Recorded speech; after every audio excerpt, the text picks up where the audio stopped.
Hello, welcome back to Al Talks. This podcast I started 3 years ago to chronicle me starting stand up. This podcast is a weekly podcast. It comes out once a week, and this is just a small little introduction video into the podcast. So, down below in the description of each episode, you can go to my Linktree and find links to everything connected to me. This podcast is available on YouTube, which you're watching it on right now, and also on Spotify. But yeah, that is just a small introduction into this podcast and everything that goes along with it. So, this podcast episode is going to be about the Wu-Tang Clan.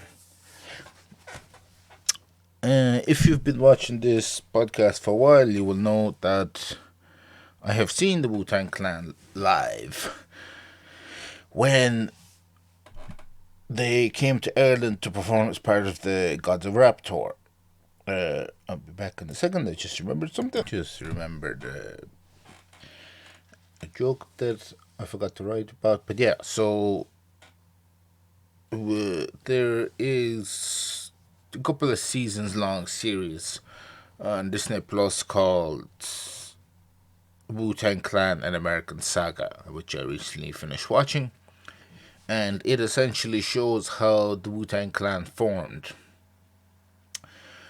One thing I will say straight away from the start, in the early days, RZA, who is basically a lot of the Wu-Tang group are related to each other. There is RZA and Giza, who are brothers, and then Old Dirty Bastard, and then there's I think Inspector Deck, their cousins, and then there was other people that they knew because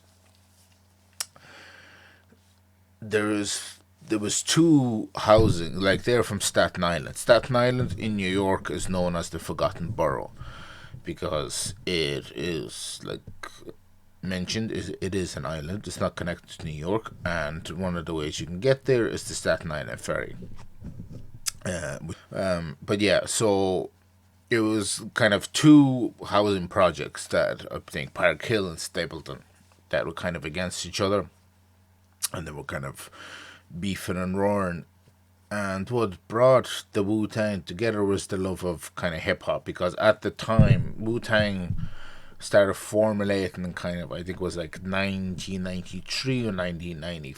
I think the first album came out in 1994, so it was kind of at the gangster rap had already come out on the west coast of the US, like with like NWA and stuff like that, and so they were all kind of looking at that, and they were like, let's, there was rap already on the East Coast, but Wu Tang took it to different heights and different levels. And this series explain how RZA managed to get together. Like at the start, Wu Tang was 8 members, and then became 9. But then where they lived, like Stapleton and Park Hill, they hated each other. They were, in fact, there were shootouts and stuff like that. And RZA managed to bring them all together through the love of music. And in the early episodes, a lot of them would have been dealing drugs. They would have been, I think, selling crack at the time, and they were, some of them are getting arrested, some of them are getting shot at and stuff, getting injured, and they were like, look, we can stop dealing drugs and stop having this gangster lifestyle, and we can get paid through music. Obviously, it was a very rocky start. You witnessed RZA getting a deal early on, and then him having to perform in like a weird tuxedo suit, and the label kind of twisting everything, so he kind of, and then the label firing him and stuff like that, not giving him an album deal, and then he was like, look, instead of waiting on the label, how about we make our own? Wu-Tang Records, I think it was called, or Wu-Tang Productions or something like that. And the reason the Wu-Tang exists is because a lot of the members of the group liked watching kung fu movies, and in particular, Shaolin. Different kung fu styles like Shaolin versus the Wu, and how RZA was like, because he was like, look, Stapleton and Park Hill are two opposing things, but what if they combine together, they become great, similar to Shaolin and Wu. That's why you have a lot of the Wu Tang Clan's influence is kind of karate movies and stuff like that. But what I kind of mentioned, the episode didn't really get into was, I complain about cost of equipment. Uh, the cost of my equipment is not as expensive as the Wu Tang's because in the early days, it, RZA wanted to buy a synthesizer called the SP 1200, which was $2,000. Okay, that was in whatever 1991 or 1992.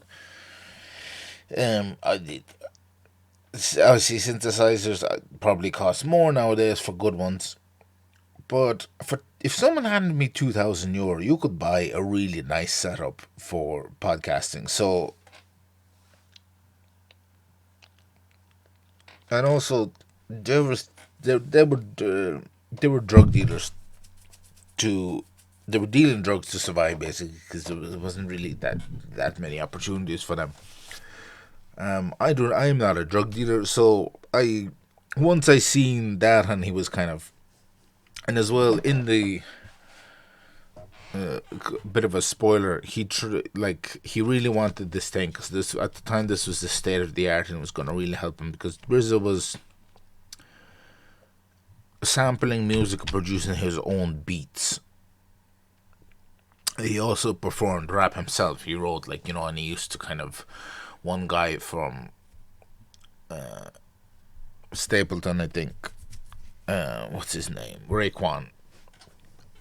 And then Raekwon and Method Man or Mr. Met, they lived in the opposing projects, and it was his his RZA's other friend who was helping him run his drug dealing business with his brother.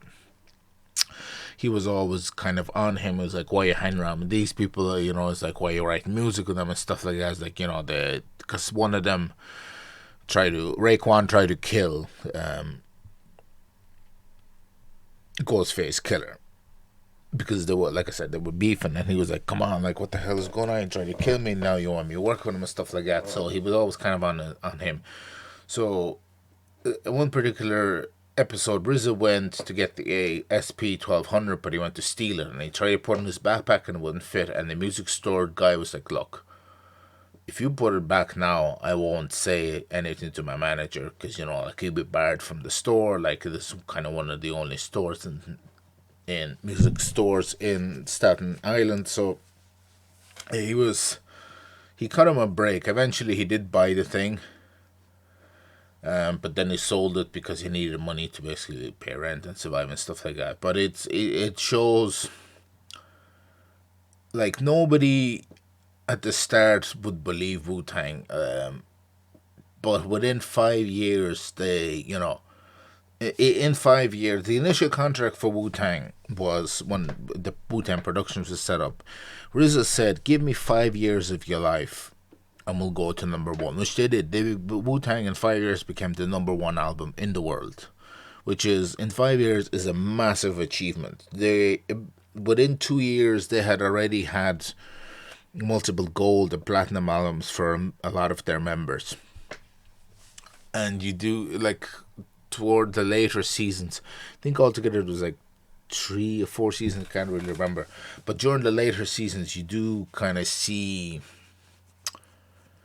how can I explain? Yeah, the divisions start growing between different band members and stuff, especially when they start touring and things and because it's like 8 or 9. Well, it became 9, but at the start it was 8 different people with different music styles and stuff. So there's bound to be people button heads and stuff. And as it got more famous, some people didn't work as much. Like There was a lot of conflict with Old Dirty Bastard all the time. He wouldn't show up to recording studios. He wouldn't show up to label meetings and stuff like that. And the other members of the group were like, "Come on, like he's your cousin, kind of. You have to control this stuff." It's like, "What are you doing?" And RZA was, under a lot of pressure. And that stage, his brother, started. He became kind of the business manager of the Wu-Tang Clan, along with another ex drug dealer called Power, who then started a clothing line for Wu-Tang Clan called Wu Wear. And I don't. I bought this. I don't think that this is Wu Wear merch. I don't think. It'd be cool if it was, but I don't know. I'll have a look. Let's see if I can have a look. I'll get back to it in a second. No, this isn't Wu Wear, but I don't. It's not. It's not a knockoff anyway. It is like a licensed thing. And but yeah, so this kind of Wu-Tang became different things in the future. And also, there's been various members of Wu-Tang who have been on Joe Rogan's podcast. Recently enough, it was Ray Kwan was on it, who gave very, very, especially after watching the series, very in-depth and insightful things about how Wu-Tang was and stuff like that. And then the GZA was also on with Donnell Rawlings in a previous episode. But he's only had two members of the Wu-Tang Clan on. Old Dirty Bastard passed away a couple of years back, unfortunately. But when I seen the Wu-Tang Clan perform as part of the Gods of Rap tour, Old Dirty Bastard's son was performing in his stead. Which was when because Wu-Tang, when they perform, because there's so many of them, like different members at particular, there is like some of them would sing a lot of parts. There'll be like parts where they all would sing together, and then there's different parts where they would sing individually. And when it came to Old Dirty Bastard's son's time to sing a part of it, like he did. If you close your eyes, you were like, "Is he back?" But it was just very, very unique experience to see them live. This was a couple of years ago at this stage. And then Wu-Tang is releasing a new album this year as well, which should be interesting. They're still hugely influential from, because like I said, they released in 1994. That's I was 2 when that came out, so that's 31 years ago. And to have a career 3 decades later, still be hugely influential in hip hop, and so it is a very, very big achievement for them. So, just like the second album, Wu-Tang Forever, or whatever noise they used to make when they were on stage, I can't really do it. But yeah, so I do highly recommend, if you're a fan of hip hop and the Wu-Tang Clan, to watch that. What was I going to say? I suppose TV series, kind of documentary. Members of the Wu-Tang were involved in it. RZA kind of produced and directed a lot of stuff. Also did the music for it. So it was, like Wu-Tang wasn't left out of it. They were very much involved in it. So that was great to see as well. I think that's pretty much it, really. One more episode of bulk recording, and then you'll get some new content.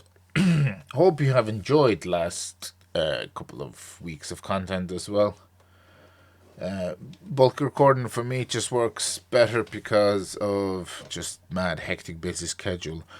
Because I am in Dublin most weeks, minimum once, maximum 3 or 4 times. So it's like if I get a small opportunity, just record and put out a lot of episodes very quick, schedule them ahead in the coming months. So it's good. But yeah, one more and then some news. like I said in the previous episode, I have done some gigs, so I'll be talking about them for next part of the bulk record. So you can look forward to that. But that's it for this episode. Like I said, Wu Tang forever and ever.